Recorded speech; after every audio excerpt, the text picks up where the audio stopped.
Good morning. So it's Saturday morning, and haha, it worked. So we had a bunch of bags to make. Every time we're done making bags, we close up our hammer mill, put all the bags in the shed. So for about the last 3 days, since we started making all these bags because we're gearing up to go on our little bit of a trip, I said, you know what, we need rain. Let's leave everything outside. And now it's raining. So I'm quickly going to stick everything in the shed and then go in and have breakfast.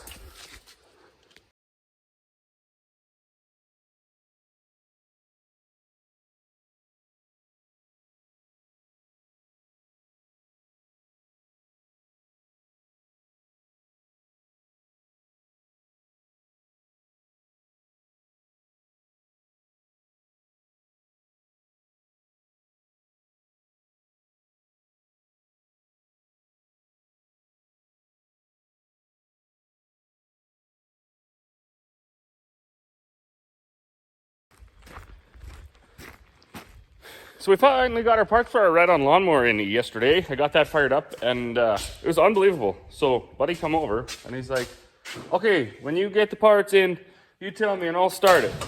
And I was like, all right, whatever. He's a little over 3 years old. How much damage can the kid do? So he was sitting up on the lawnmower. I actually didn't even know he was heavy enough to do the sensor, so it would run. But oh yeah, no, he fired it right up. I put it in first gear for him. Engaged the old mower, and he cut grass like a champion.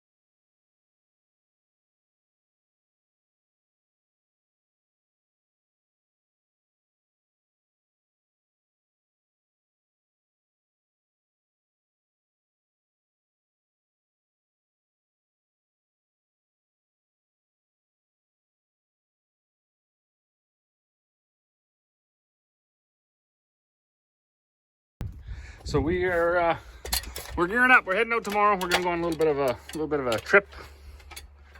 Gonna stay in Canada, but we're going to get away from the farm. So we're getting everything prepped. My parents are gonna stay out here and look after the critters. But one of the last things I was gonna do here is try to figure out how to patch up. This grain vac has kind of been a curse and a blessing both. It's amazing. It works fast for cleaning out flat bottom bins. It augers a lot of grain. You know, you can load a Super B out of a full bin in 20 minutes or less. But there's all these wear points, and it seems to be wherever they weld, you know, gets weak. So there was a hole here, and we've already replaced this end, and we've replaced the bottom one, and we've replaced this middle one. I don't think we ever did that secondary one there. I did put a little patch on it.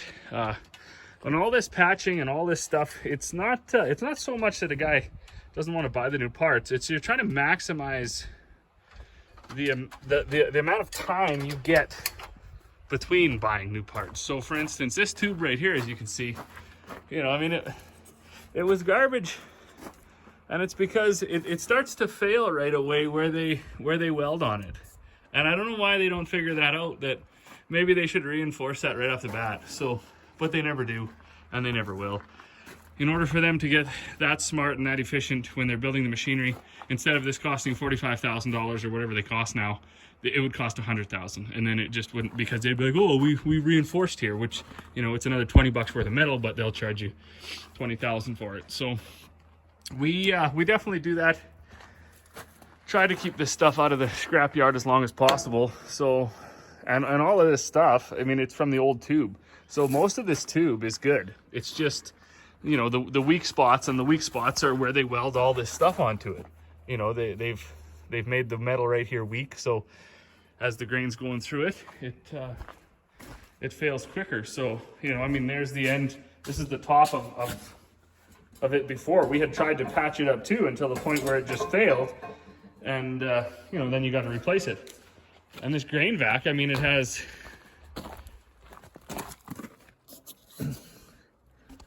boom, 438.9 hours on it. So to do all the flighting and all the tubes and everything in 438 hours, you know, it's actually kind of a piece of junk, really. But I mean, we bought this new, so I guess it is what it is. But anyways, one of the things we found that was better than trying to weld on it where it's already, you know, where it's already worn through, because you can imagine, right? If the weld is, or if the metal's already worn through to a hole around, it's also thin. So when we were doing our international truck, my dad found this like steel body filler, and it gets so hard.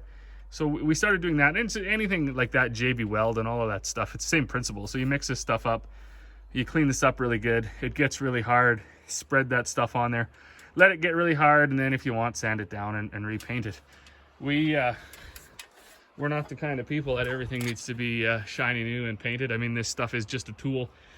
It, you know, it's outside a lot of the time. It's covered in dust. It's truckers are banging their stacks into it, and so it's a tool. It's not a sports car, so we don't care too much about how that looks, as long as it works and the grain doesn't come pouring out of it while you're trying to fill a truck. It's good enough for us. That being said, you know, we'll probably just smooth it down a little bit because it's just parked here.